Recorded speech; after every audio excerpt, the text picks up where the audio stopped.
فقالوا ربنا رب السماوات والأرض। শুনুন, আমাদের রব হলেন তিনি, আসমান আর জমিনের মালিক হলেন যিনি, তার হুকুম ছাড়া কারোর হুকুম চলতে পারে না। আলা লাহুল খালকু ওয়াল আমর, সৃষ্টি যার, হুকুম চলবে তার। কথা বলেন না কেন?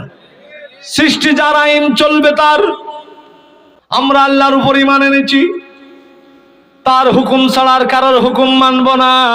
এতে যদি আমাদেরই জীবন চলে যায় যাক, এতে যদি আমাদের জীবন চলে যায় তবুও আমরা যে দিতে রাজি আছি, এতে যদি আমাদের ফাঁসির কাস্টে ঝুলতে হয় তবুও আমরা ঝুলতে রাজি আছি। কিন্তু না না না, আল্লাহ ছাড়া কারোর হুকুম আমরা মানতে রাজি না।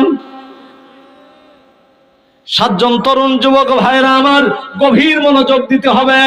সাতজন তরুণ যুবক যখন এই ঘোষণা দিল, দাকিয়ানুস মনে মনে বলে সর্বনাশ, এদের মাথা তো হাং হয়ে গেছে, এদের মাথা তো গরম, এখন কৌশল করতে হবে।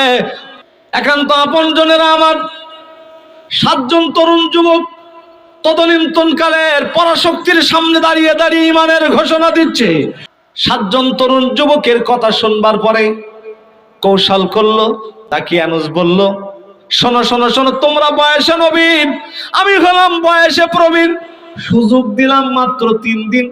3 দিনের মধ্যে তোমাদের কাজ হলো, 3 দিনের মধ্যে তোমরা একটা কাজ করো, তোমরা ফিরে আসো। যদি তোমরা ফিরে আসো তাহলে তোমরা বুলেটের হাত থেকে বাঁচতে পারবে।